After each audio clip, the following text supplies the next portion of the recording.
নমস্কার, সুরজিৎ মান্না ক্রিয়েশনস চ্যানেলের পক্ষ থেকে তোমাদের সবাইকে সুস্বাগতম। আশা করি তোমরা সকলে ভালো এবং সুস্থ আছো। আমি তোমাদের জন্য এই ভিডিওটিতে তুলে ধরছি 2025 সালের উচ্চ মাধ্যমিক পরীক্ষার্থীদের জন্য এবিটি টেস্ট পেপার 2024-2025-এর পলিটিক্যাল সায়েন্সের যে সমস্ত পেজ রয়েছে তার মধ্যে আমি এই ভিডিওটিতে তুলে ধরছি এসসি 144 নম্বর পেজের পলিটিক্যাল সায়েন্স তথা রাষ্ট্রবিজ্ঞানের যে প্রশ্নপত্রের সেটটি রয়েছে সেই সেটের এমসিকিউ ও এসিকিউ প্রশ্নের সম্পূর্ণ সমাধান করছি। তার আগে তোমাদের কাছে অনুরোধ, তোমরা চ্যানেলে নতুন হলে চ্যানেলটিকে সাবস্ক্রাইব করে চ্যানেলের পাশে থাকো, সঙ্গে ডান দিকের বেল আইকন অল অপশনে গিয়ে প্রেস করে যাতে পরবর্তী ভিডিও নোটিফিকেশন পাও। অলরেডি আমি এসি 57, এসি 93, এসি 115, এসি 133 নম্বর পেজে সমাধান করে দিয়েছি। তোমরা ওই ভিডিওগুলো দেখতে চাইলে আমার চ্যানেলের প্লেলিস্টে গিয়ে দেখে নাও, নাহলে এই ভিডিওর ডেসক্রিপশনে তার লিঙ্ক দেওয়া থাকবে, ওখানে ক্লিক করে দেখে নিতে পারো। আলোচনা শুরু করছি। প্রথম প্রশ্ন, ঠান্ডা লড়াই শব্দটি প্রথম ব্যবহার করেন অপশান ডিতে বার্নার্ড বারুচ। পরের প্রশ্ন, মার্শাল পরিকল্পনা কার্যকর হয় অপশান থ্রিতে 1947 সালে। পরের প্রশ্ন, বান্দুং সম্মেলন অনুষ্ঠিত হয়েছিল অপশান এতে 1955 সালে। পরের প্রশ্ন, বিদেশ নীতির প্রধান উদ্দেশ্য হল অপশান ডিতে জোট গঠন করা। পরের প্রশ্ন, সম্মিলিত জাতিপুঞ্জের বর্তমান সদস্য সংখ্যা হল অপশান বিতে 193। পরের প্রশ্ন, the making of foreign policy গ্রন্থটির লেখক অপশান সিতে জোসেফ ফ্রাঙ্কেল। পরের প্রশ্ন, নিরাপত্তা পরিষদে ভেটো ক্ষমতা প্রয়োগ করতে পারে অপশান সিতে স্থায়ী সদস্যরা। পরের প্রশ্ন, ভারতে পাকিস্তান কার্গিল যুদ্ধ হয়েছিল অপশান এতে 1999 সালে। পরের প্রশ্ন, সাধারণ সভা কূটনীতিবিদদের সম্মেলন বলেছেন অপশান ডিতে সুম্যান। পরের প্রশ্ন, সম্মিলিত জাতিপুঞ্জের সদর দপ্তর অবস্থিত অপশান এতে নিউ ইয়র্কে। পরের প্রশ্ন, ক্ষমতা স্বতন্ত্রীকরণ নীতির মুখ্য প্রবক্তাকে অপশান বিতে মন্তেস্কু। পরের প্রশ্ন, প্রকৃত শাসকের উদাহরণ হল অপশান এতে ভারতের প্রধানমন্ত্রী। পরের প্রশ্ন, ভারতের কেন্দ্রীয় শাসন বিভাগের প্রধান হলেন অপশান ডিতে প্রধানমন্ত্রী। পরের প্রশ্ন, রাজ্যসভায় সভাপতিত্ব হলেন অপশান ডিতে উপরাষ্ট্রপতি। পরের প্রশ্ন, ন্যায় বিচারের দীপশিখাটি অন্ধকারের মধ্যে নিভে গেলে কি ভীষণ অন্ধকার একথা বলেছেন অপশান এতে লর্ড রাইস। পরের প্রশ্ন, চীনের আইনসভাকে বলা হয় অপশান সিতে কংগ্রেস। পরের প্রশ্ন, ভারতের অ্যাটর্নি জেনারেলকে নিযুক্ত করেন অপশান এতে রাষ্ট্রপতি। পরের প্রশ্ন, লোকসভার অধ্যক্ষের কার্যকালের মেয়াদ অপশান সিতে 5 বছর। পরের প্রশ্ন, পার্লামেন্টের উভয় কক্ষের যৌথ অধিবেশনে সভাপতিত্ব করেন অপশান এতে লোকসভার অধ্যক্ষ।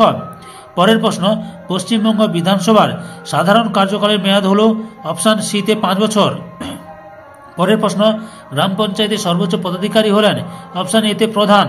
পরের প্রশ্ন, ক্ষুদে জেলাশাসক হিসেবে বলা হয় অপশান বিতে এসডিওকে। নেক্সট কোশ্চেন, বড় কথার অর্থ হল অপশান বিতে ওয়ার্ড। পরের প্রশ্ন, কলকাতা পৌর নিগম আইন প্রণীত হয়েছিল অপশান ডিতে 1980 সালে। আগে নিম্নলিখিত প্রশ্নগুলির অতি সংক্ষিপ্ত উত্তর দাও। বিকল্প প্রশ্নগুলি লক্ষণীয়। প্রথম প্রশ্ন, দাঁতাত কি? উত্তর, দাঁতাত বলতে বোঝায় দুই বা তার অধিক শত্রুভাবাপন্ন দেশগুলির মধ্যে উত্তেজনার হ্রাস ঘটানো এবং বোঝাপড়ার মাধ্যমে একটি সহজ সম্পর্ক স্থাপন করা। পরের প্রশ্ন, অথবা মার্শাল পরিকল্পনার মূল উদ্দেশ্য কী ছিল? উত্তর, পশ্চিম ইউরোপে কমিউনিজমের বিস্তার রোধ করা এবং রাজনৈতিক গণতন্ত্র এবং মুক্ত বাজার অর্থনীতির বিকাশের অনুকূলভাবে আন্তর্জাতিক শৃঙ্খলা স্থিতিশীল করা। 2 নম্বর প্রশ্ন, লৌহ যবনিকা ধারণাটি কার? উত্তর, লৌহ যবনিকা ধারণাটি চার্চিলের। পরের প্রশ্ন 3 নম্বরে, গ্লাসনস্ত এর অর্থ কী? উত্তর, গ্লাসনস্ত বলতে মুক্ত মনা হওয়ার জন্য ব্যাপক গণতন্ত্রের প্রতিষ্ঠাকে বোঝায়। পরের প্রশ্ন, ন্যাটো এর পুরো কথাটি কী? উত্তর, ন্যাটো এর পুরো কথাটি হল নর্থ আটলান্টিক ট্রিটি অর্গানাইজেশন। পরের প্রশ্ন, জোট নিরপেক্ষ আন্দোলনের জনক কে? উত্তর, জোট নিরপেক্ষ আন্দোলনের জনক হলেন পণ্ডিত জওহরলাল নেহেরু।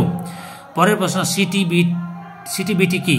উত্তর, সিটিবিটি বা comprehensive nuclear test ban treaty বিশ্বকে পারমাণবিক বিস্ফোরণ থেকে রক্ষা করার ক্ষেত্রে অত্যন্ত গুরুত্বপূর্ণ ভূমিকা বহন করে। অথবা WTO এর পুরো কথাটি কি? উত্তর, WTO এর পুরো কথাটি হল ওয়ার্ল্ড ট্রেড অর্গানাইজেশন। 6 নম্বর প্রশ্ন, ভারত পাক সিমলা চুক্তি কোন সালে সম্পাদিত হয়েছিল? উত্তর, ভারত পাকিস্তানের মধ্যে সিমলা চুক্তি 2 জুলাই 1972 সালে স্বাক্ষরিত হয়। পরের প্রশ্ন, সম্মিলিত জাতিপুঞ্জের পূর্ববর্তী সংস্থার নাম কি? উত্তর, সম্মিলিত জাতিপুঞ্জের পূর্ববর্তী সংস্থার নাম হল জাতিসংঘ। অথবা সম্মিলিত জাতিপুঞ্জ কত সালে প্রতিষ্ঠিত হয়েছিল? উত্তর, সম্মিলিত জাতিপুঞ্জ 1920 সালের 10 জানুয়ারি প্যারিসে প্রতিষ্ঠিত হয়েছিল। 8 নম্বর প্রশ্ন, নিরাপত্তা পরিষদের অস্থায়ী সদস্য সংখ্যা কত? উত্তর, নিরাপত্তা পরিষদের অস্থায়ী সদস্য সংখ্যা হল 10। তারপরে 9 দাগের প্রশ্ন, প্রতিটি সদস্য রাষ্ট্র সাধারণ সভায় সর্বাধিক কতজন সদস্য পাঠাতে পারে? উত্তর, জাতিসংঘের জাতিসংঘের বিধান অনুযায়ী সাধারণ পরিষদের প্রত্যেক সদস্য রাষ্ট্র 5 জন করে প্রতিনিধি পাঠাতে পারে। অথবা ইউএনও এর প্রথম সভাপতি কে ছিলেন? উত্তর, ইউএনও এর প্রথম সভাপতি ছিলেন ট্রিগভে হাবডেন লি। 10 নম্বর প্রশ্ন, জাতিপুঞ্জের অর্থনৈতিক ও সামাজিক পরিষদের সদস্য কত? উত্তর, জাতিপুঞ্জের অর্থনৈতিক ও সামাজিক পরিষদের সদস্য 54 জন। 11 নম্বর প্রশ্ন, এক কক্ষ বিশিষ্ট আইনসভার পক্ষে একটি যুক্তি দাও। উত্তর, এক কক্ষ বিশিষ্ট আইনসভার পক্ষে একটি যুক্তি হলো এরূপ আইনসভায় ব্যক্তিগত বা শ্রেণীগত স্বার্থের ঊর্ধ্বে উঠে জনস্বার্থকে অধিক গুরুত্ব দেওয়া হয়। অথবা আইনসভার প্রধান কাজ কি? উত্তর, আইনসভার প্রধান কাজ হলো আইন প্রণয়ন করা। 12 নম্বর প্রশ্ন, আমলাতন্ত্র বলতে কি বোঝো? উত্তর, সাধারণত রাষ্ট্রের প্রশাসনিক কাজে নিয়োজিত কর্মচারীরা আমলা নামে পরিচিত এবং এদের দ্বারা পরিচালিত প্রশাসনিক ব্যবস্থাই হলো আমলাতন্ত্র। 13 নম্বর প্রশ্ন, জাতীয় জরুরি অবস্থা কে জারি করেন? উত্তর, প্রধানমন্ত্রী ইন্দিরা গান্ধীর পরামর্শে রাষ্ট্রপতি ফখরুদ্দিন আলী আহমেদ 25 জুন 1975 সালের তারিখে জাতীয় জরুরি অবস্থা ঘোষণা করেন। তারপরে 14 নম্বর প্রশ্ন, রাজ্যপালের স্বেচ্ছাধীন ক্ষমতা বলতে কি বোঝো? উত্তর, রাজ্যপালের স্বেচ্ছাধীন ক্ষমতা বলতে এক বিশেষ ক্ষমতাকে বোঝে যা প্রয়োগ করার জন্য তিনি মুখ্যমন্ত্রী ও তার মন্ত্রিসভার সঙ্গে পরামর্শ করতে বাধ্য নন এবং যে ক্ষমতা প্রয়োগের বৈধতা নিয়ে প্রশ্ন তোলা যায় না। অথবা রাজ্যপাল কার দ্বারা নিযুক্ত হন? উত্তর, রাজ্যের রাজ্যপাল রাষ্ট্রপতি দ্বারা নিযুক্ত হন। তার 15 নম্বর প্রশ্ন, পৌরসভার একটি আয়ের উৎস লেখো। উত্তর, পৌরসভার আওতাধীন বাড়ি, ঘর, দালান কোঠা, ব্যবসায়িক প্রতিষ্ঠান, বিভিন্ন ধরনের লাইসেন্স, পারমিট, সার্টিফিকেট থেকে পৌরসভা আয় করে থাকে। অথবা ওয়ার্ড কমিটি কি? উত্তর, পৌরসভার অন্তর্গত ওয়ার্ড ভিত্তিক কমিটিকে বলে ওয়ার্ড কমিটি। প্রতিটি ওয়ার্ডে নির্বাচিত কাউন্সিলর এবং অন্য কয়েকজন সদস্য নিয়ে ওয়ার্ড কমিটি গঠিত হয়। অন্যান্য সদস্যরা কাউন্সিলর পরিষদ কর্তৃক মনোনীত হন। তারপরে 16 দাগের প্রশ্ন, গ্রাম পঞ্চায়েতের প্রধান তার পদত্যাগপত্র কার কাছে পেশ করেন? উত্তর, গ্রাম পঞ্চায়েতের প্রধান তার পদত্যাগপত্র বিডিওর কাছে পেশ করেন। অথবা কলকাতা পৌর নিগমের কটি ওয়ার্ড রয়েছে? কলকাতা পৌর নিগমের 144টি ওয়ার্ড রয়েছে। সম্পূর্ণ ভিডিওটি দেখে আমার চ্যানেলের পাশে থাকার জন্য তোমাদের সবাইকে অসংখ্য ধন্যবাদ।